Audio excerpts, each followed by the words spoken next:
The Warcraft franchise started out as a series of real-time strategy games. I was always aware they existed, but I never played them. I loved the RTS genre, but believe it or not, it was Blizzard's art style that drove me away. I just didn't like how everything in Orcs and Humans looked so damn cartoony. Now obviously, I've since changed my opinion on the subject.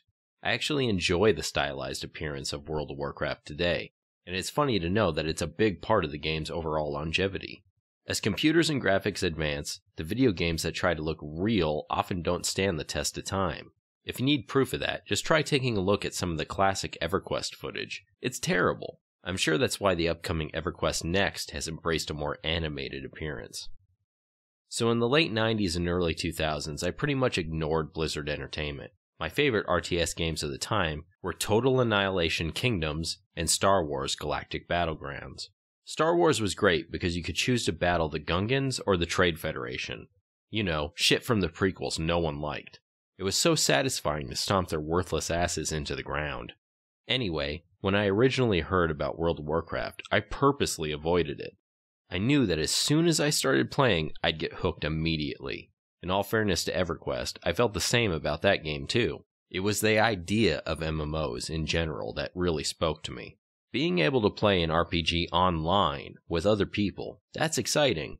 And knowing the games weren't designed to end, well, that's even better. I often get asked, how could I possibly enjoy playing never-ending games? But I honestly think it makes more sense than playing a game that has an ending. I used to love the Legend of Zelda franchise.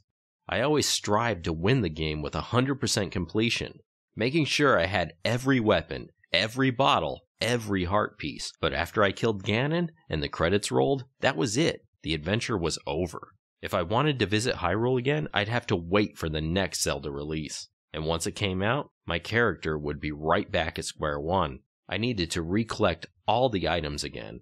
All my progress from the previous titles was completely stripped away. Exactly how many times must I relearn to ride Epona? Shouldn't that skill be second nature by now? In any event, I mainly avoided WoW because I knew how time-consuming it could be. I had a life, and I didn't exactly want it to stop for a video game.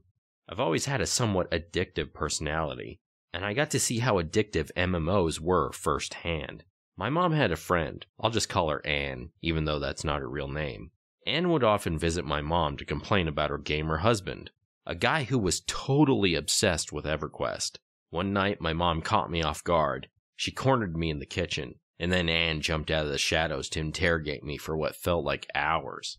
I had to explain, to the best of my knowledge, what EverQuest was, even though I had no personal experience with the game. I guess owning a few game consoles somehow made me an expert on the subject of all video games, or it just made me guilty by association. Whatever the case, the entire conversation was absolutely ridiculous.